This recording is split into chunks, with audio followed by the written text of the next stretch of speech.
Malini Devi multi speciality hospital, Christian Peta, 5వ line, Kavali. Doctor Guttipati Malinidevi, MBBS, MS, OBGY, కాన్పులు మరియు గర్భకోశ వ్యాధి నిపుణులు. మాలినీదేవి మల్టీ స్పెషాలిటీ హాస్పిటల్ నందు అందించు వైద్య సేవలు: సాధారణ కాన్పులు, సిజేరియన్లు, లాప్రోస్కోపిక్ ద్వారా గర్భసంచికి సంబంధించిన ఆపరేషన్లు, ట్యూబెక్టమీ, పిల్లలు లేకుండా operation, high risk pregnancy, ectopic pregnancy మరియు గర్భసంచి నీటి బుడగలు, గర్భసంచి జారిన ఆపరేషన్లు, రొమ్ముగడ్డలకు చికిత్స, నెలసరి ఇబ్బందులకు చికిత్స, మెనోపాజ్ సమస్యలకు చికిత్స చేయబడును. స్త్రీలకు సంబంధించిన అన్ని సమస్యలకు చికిత్స చేయబడును. పిల్లలు లేని వారికి ప్రత్యేక చికిత్స కలదు. ముఖ్య గమనిక: మా హాస్పిటల్ నందు కాన్పోయిన తరువాత తల్లి బిడ్డను ఉచితంగా మా వాహనంలో క్షేమంగా ఇంటికి చేర్చబడును. మా హాస్పిటల్స్ ప్రత్యేకతలు: ICU, lab, AC and non AC rooms, 24 గంటలు మెడికల్ షాప్, ప్రతి రూమ్ నందు వేడి నీటి సదుపాయం కలదు.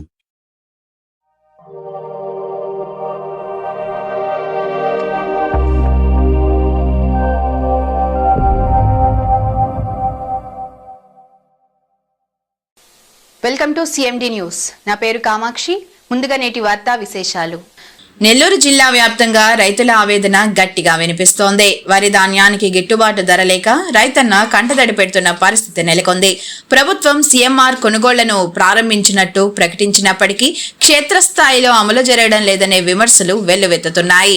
జల్దంకి మండలంలో వరి పంట కోతలు పూర్తవుతున్నా రైతులకు సరైన ధర దక్కడం లేదు. ప్రభుత్వం ప్రకటించిన మద్దతు ధర కేవలం కాగితాలకే పరిమితమైందని రైతులు ఆగ్రహాన్ని వ్యక్తం చేస్తున్నారు. సీఎంఆర్ కొనుగోలు కేంద్రాలు సక్రమంగా పనిచేయకపోవడంతో రైతులు దళారులపై ఆధారపడాల్సిన పరిస్థితి ఏర్పడింది. దీనివల్ల తక్కువ ధరలకు ధాన్యాన్ని అమ్ముకోవాల్సి వస్తుందని రైతులు వాపోతున్నారు.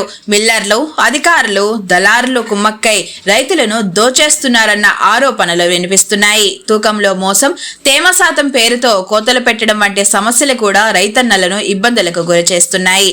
ఈ నేపథ్యంలో ప్రభుత్వం వెంటనే స్పందించి కొనుగోలు కేంద్రాలను సమర్థవంతంగా నిర్వహించాలని, మద్దతు ధరకు ధాన్యం కొనుగోలు చేయాలని రైతులు డిమాండ్ చేస్తున్నారు. లేకపోతే రైతుల పరిస్థితి మరింత విషమించవచ్చని, ఆత్మహత్యలు పెరిగే ప్రమాదం ఉందని రైతులు ఆందోళన వ్యక్తం చేస్తున్నారు.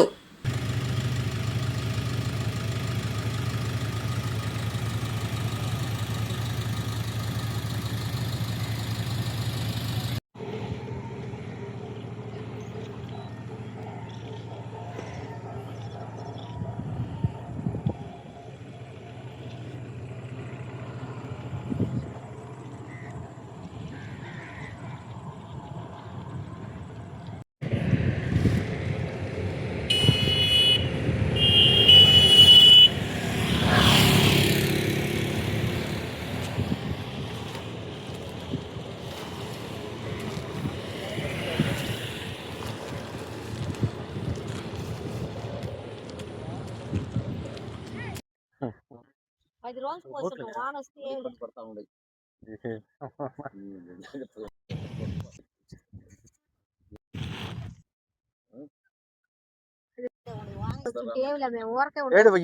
రమేష్ బాగా మాట్లాడిండా.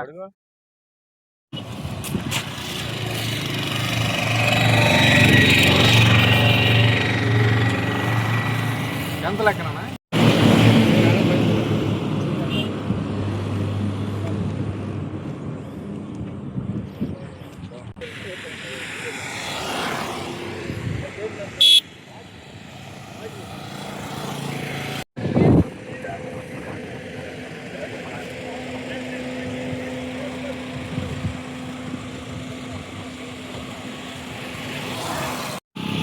టోటల్ చేసి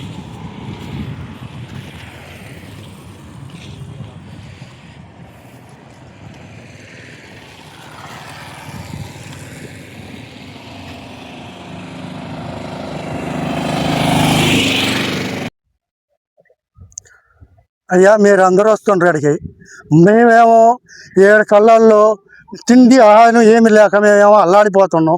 మాకు కనీసం వీళ్ళు ఈ నాయకులు కానీ అక్కడికి పోతే ఏమని చెప్తుండ్రు, మిల్లులు కాడికి పోతే ఏమని చెప్తుండ్రు, మీకు పంపిస్తాం, మీకు బస్తాలు ఇస్తాం అంటుండ్రు. కానీ మళ్ళీ రెండోసారి మాత్రం పోతే మీకు అసలు గిట్టుబాటు ధర లేదు, మేము ఇచ్చే పని లేదు, మీ ఇప్పుడు అయ్యా వచ్చినప్పుడు అమ్ముకోండి, వెళ్ళాలి మేము దోచుకోండి అంటుండ్రు.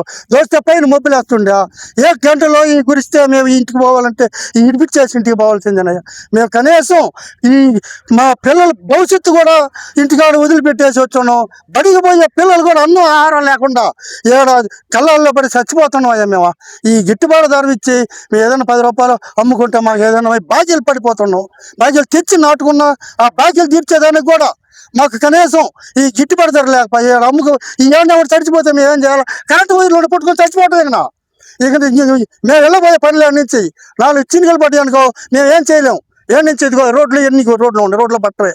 మేము మాకు ఏదన్నా మీరు వచ్చిన రోజా మీరు ఏదైనా సహాయం చేసి మాకు ఏదైనా గిట్టుబాటు ధర తెప్పించి మాకు ఏదైనా న్యాయం చేయమని మీ అందరినీ కోరుకుంటున్నాం, దండం పెట్టి కోరుకుంటున్నాం అయ్యా. గత 10 రోజుల నుంచి వడ్లు ఆరబోసుకొని వర్షం పడుతుందని భయపడుతూ ఏ మిల్ల దగ్గర పోయినా కూడా రేపు పంపిస్తే ఎల్లుండి పంపిస్తుంటే ఎవరు రావట్లేదు. రేట్ అడిగితేమో 16,000 17,000 అంటున్నారు, కానీ అంతకు మించి ఎవరు రావట్లేదు. దానికైనా ఇస్తామన్నా కూడా ఎవరు రావట్లేదు. ఏం చేయాలి అర్థం కాక అందరం దీనస్థితిలో ఉన్నాం. సరే, ఈ గవర్నమెంట్ తరఫున మీరు ఎవరైనా వచ్చి కొంచెం వీటిని రేటు పెంచి మా పరిస్థితిని అర్థం చేసుకుంటారని ఆశిస్తున్నాం. 23,000 నేను అప్పుడేమో 10 రోజులు చేయడే పోసుకున్నాను. ఇప్పుడు 16,000 15,000 అడుగుతుండ్రు. ఇప్పుడు 10 రోజులు ఇక్కడే ఉన్నాం. ఏం చేయాలి మేము? ఎంత పెట్టుబడి ఒక 4-5 లక్షలు పెట్టుకున్నాను. ఇప్పుడు ఏమి లేకుండా వాన వస్తే మేము ఏం చేయాలి? బాగా ఇబ్బంది పడుతున్నాం సార్. ఇప్పటికైనా మీరు తెలుసుకొని మాకు ఏదో ఒకటి రేట్ ఇస్తే మేము, లేకపోతే మా పిల్లలు ఏం చేయాలా?